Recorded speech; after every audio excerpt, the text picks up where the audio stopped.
Hi, I'm Demi Stevens, founder and CEO of You're the Book Press and editor-in-chief of Self-Pub magazine. I hope you're enjoying the course platform here and that you'll introduce yourself to the group.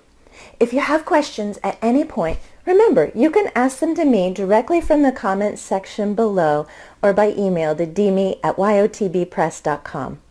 But also recognize, we have some writers here in this platform who've walked the path before and are also willing and glad to offer support as well.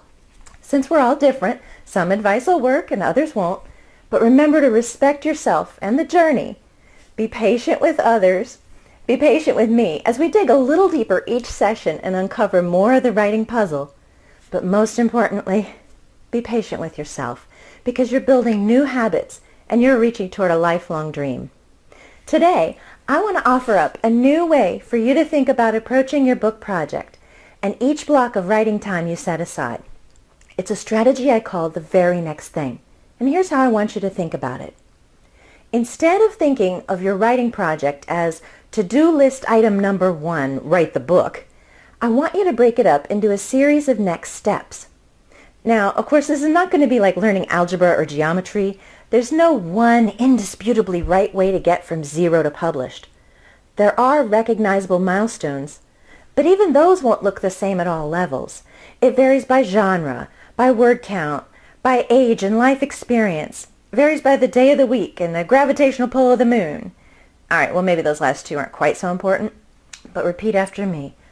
My book is a living, breathing entity. It's unique to me. There's never been another book like this before. And there hasn't, because everything about your book is new. Even similar books on the market are different because of the authors who wrote them. You may feel most confident in a writing environment in which every bullet point for your nonfiction book, or every plot twist in your fiction book, or every illustration for my children's writers out there is planned out before you've drafted a single word. Or you may prefer to write instead with utter abandon and simply discover your story at the same time as your characters. I promise, I'll never stand in the way of you writing in your preferred method.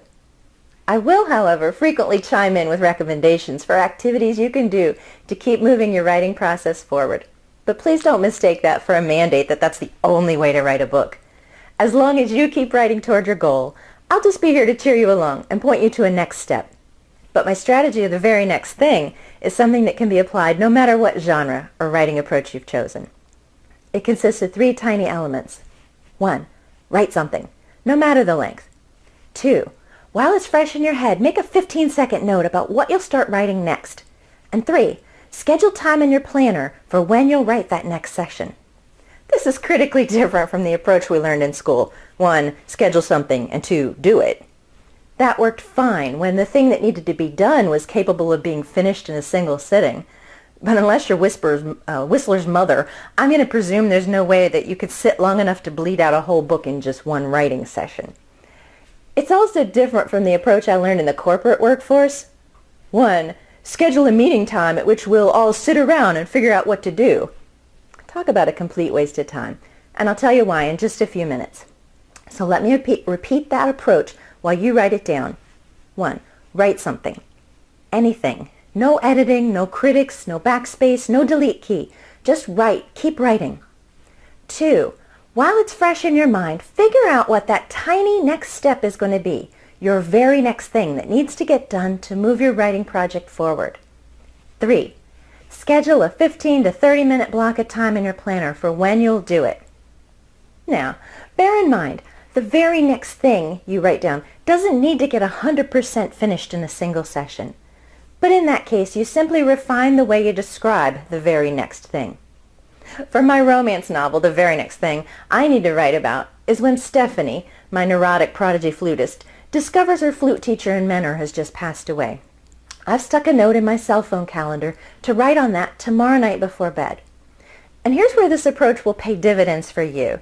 Better than your savings account or CDs right now. Once you figure out what that very next thing is, your subconscious mind will start working on the details for you while you're doing other things. Honestly, I have no idea where prodigy Stephanie will be when she gets the bad news about her flute teacher.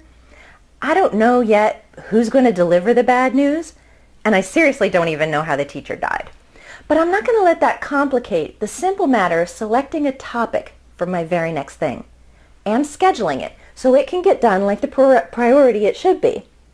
Also, when you schedule your writing time, it needs to be a magic marker, not pencil. And then you need to show up for it. Just start writing, putting whatever words will come down on the page or the screen, and keep writing. And you can fight me, kick, scream, throw things. You can say, Demi, 90% of what I just wrote is complete crap. There's no way I'll ever be able to use it. Now, you don't have to be a math genius to get that 10% of something is better than 100% of nothing. You have to be patient with yourself. You are exercising brand new muscles. And as you repeat this process, these free writing sessions are going to become more spontaneous, less inhibited, and way more rewarding. You are going to get better at writing as you practice it, and your crap to quality ratio will improve. First, we figure out our next step, and we schedule it. Then we do it, figure out a next step, and schedule it. And while we're walking around doing other important things that need to get done, our subconscious minds will start churning on the 5 W's of our next book scene.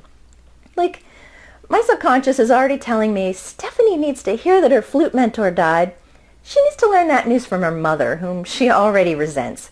Believe me, the feeling is mutual there. So, your job remains simply show up and write freely for a period of time. Figure out what's next and schedule it. Can you commit to do just that with me? Because you're about to have a breakthrough year. You are vital and alive, and you have a story to tell and a bigger life to live, and it all starts now.